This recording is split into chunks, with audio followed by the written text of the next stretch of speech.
भाई साहब, आज पूर्व सांसद एवं माफिया सरगना धनंजय सिंह की जमानत याचिका कोर्ट ने निरस्त कर दी।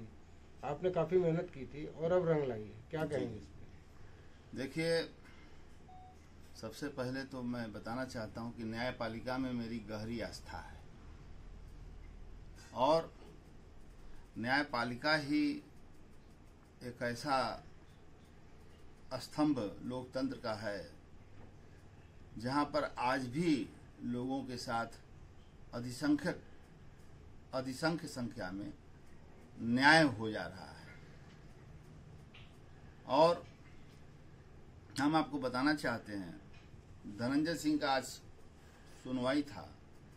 2 दर्जन वकील रखे थे, पूरे जौनपुर के बड़े वकील और बाहर के भी वकील उसमें आए हुए थे, दिल्ली तक के वकील आए थे। पैसा है, तमाम बातें। इनके वकीलों ने ये दलील दिया माननीय न्यायालय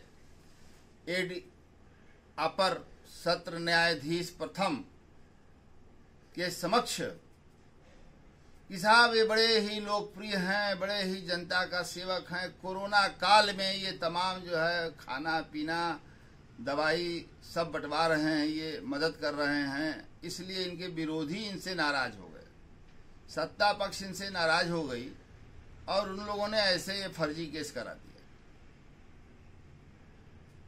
अरे भाई धनंजय सिंह, तुम एक नंबर के पॉकेट मार हो। चोरी तुमने किया, गाड़ियों की पॉकेट मारी तुमने किया, संकट मोचन मंदिर तक को तुमने नहीं बख्शा दर्शनार्थियों को। मुझे मालूम नहीं है क्या है कि तुम क्या करते थे। तो मैं बताना चाहता हूं कि इनके वकीलों के सारे तर्क को सुनने के उपरांत माननीय न्यायालय पीठासीन अधिकारी महोदय ने इनके क्रिमिनल हिस्ट्री और सीसी फुटेज, घटना के दिन 10 तारीख को जो सीसी फुटेज इनके घर का निकाला गया उसमें पूरा सब कुछ आ गया। और 161 का बयान सीआरपीसी, इसमें वादी ने अपना शपथ पत्र भी दिया था कि हम। वादी ने दिया ही नहीं, वादी का तो अपहरण करवा के रखा है। ब्रजेश सिंह प्रिंसू जो एमएलसी है निर्दल जौनपुर का, इसका दाहिना हाथ है, उसका गनर लेके घूमता है, तो वो रखा है। मैंने कल बोला था, इस बात को प्रमुखता से मैंने उठाया था।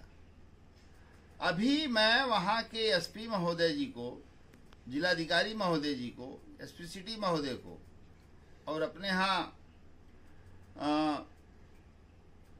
अपर एडीजे अपर पुलिस महानिदेशक वाराणसी जोन माननीय श्री ब्रजभूषण जी, प्रदेश की डीजीपी या डीजीपी लाइन ऑर्डर, और प्रमुख रूप से यह श्रेय महाराज जी यानी योगी आदित्यनाथ जी मुख्यमंत्री जी को प्रमुख रूप से श्रेय जाता है, सारे अधिकारियों को जाता है। बड़ी ईमानदारी से मेहनत किया गया। अब जरूरत है इनके खिलाफ एनएसए अथवा गैंगस्टर लगाकर 14(1) के तहत इनकी चल व अचल संपत्ति कुर्क किया जाए, एक बात। और दूसरी बात, अब ये देखने में आता है, पहले के नेता भाई हमारे क्या है, प्रणेता कौन थे? महात्मा गांधी जी थे, पंडित जवाहरलाल नेहरू थे, लौह पुरुष सरदार वल्लभ भाई पटेल थे, पंडित दीनदयाल उपाध्याय जी थे, जिनका मर्डर तक कर दिया गया, लाल बहादुर शास्त्री जी थे, एक हाथ में किताबें कापियां लेकर और रामनगर से पार होके आते थे, पढ़ते थे बेचारे बीएचयू में, गरीबी में खपड़ल के मकान में रहते थे। प्रधानमंत्री डॉक्टर संपूर्णानंद बड़े सादगी के प्रतीक थे, मुख्यमंत्री थे प्रदेश के।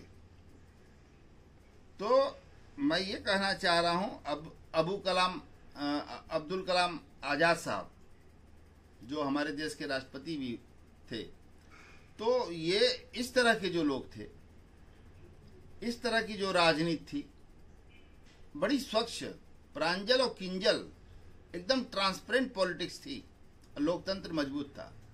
आज क्या है, आज ऐसे नेताओं की कमी हो गई।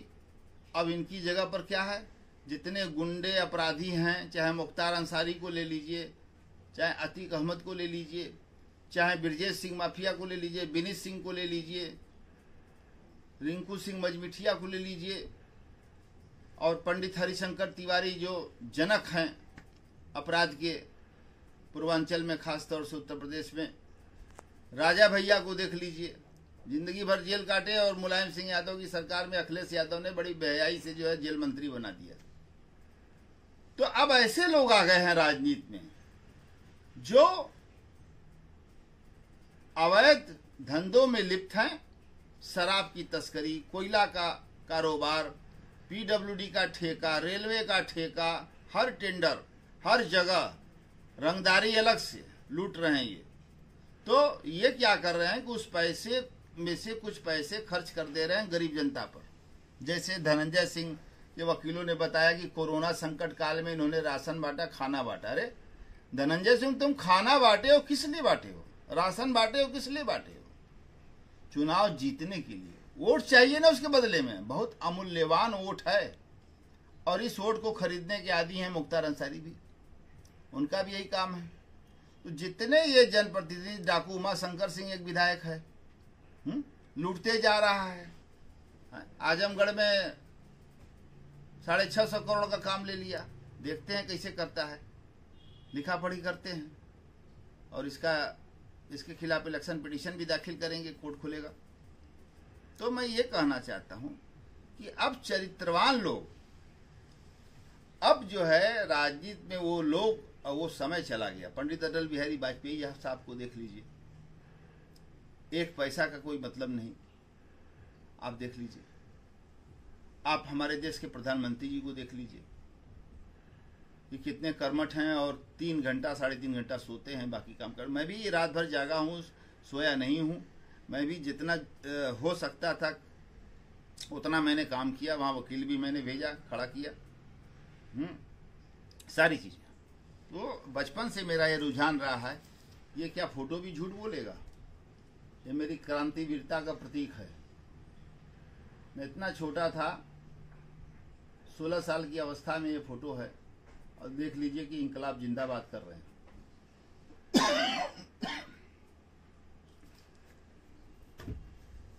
तो मैं पुनः सभी पुलिस जनों को और माननीय मुख्यमंत्री जी को हार्दिक बधाइयाँ, और तहे दिल से उनका शुक्रिया, तहे दिल से जनता की तरफ से खैर मकदम कर रहा हूँ।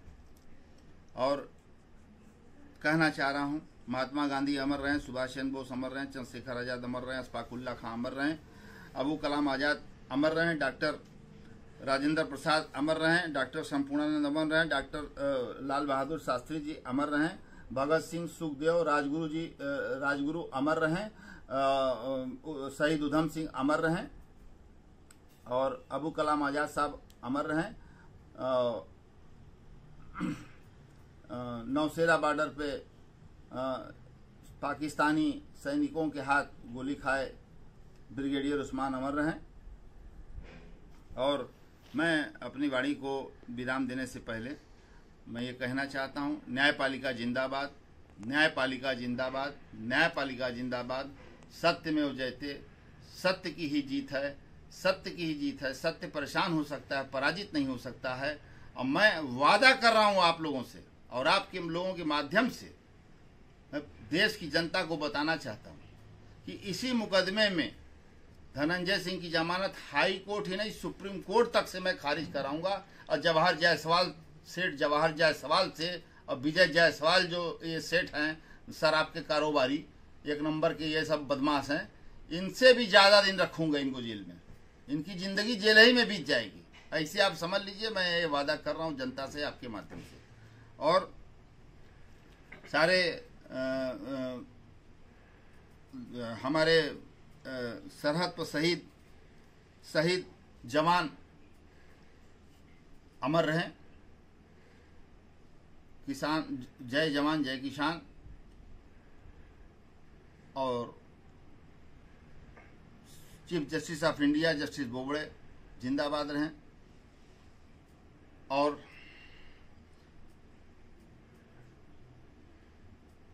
पंडित जवाहरलाल नेहरू भी अमर रहें, अटल बिहारी वाजपेयी जी भी अमर रहें। बहुत बहुत धन्यवाद आपको। सत्यमेव जयते। जय हिंद, जय समाजवाद।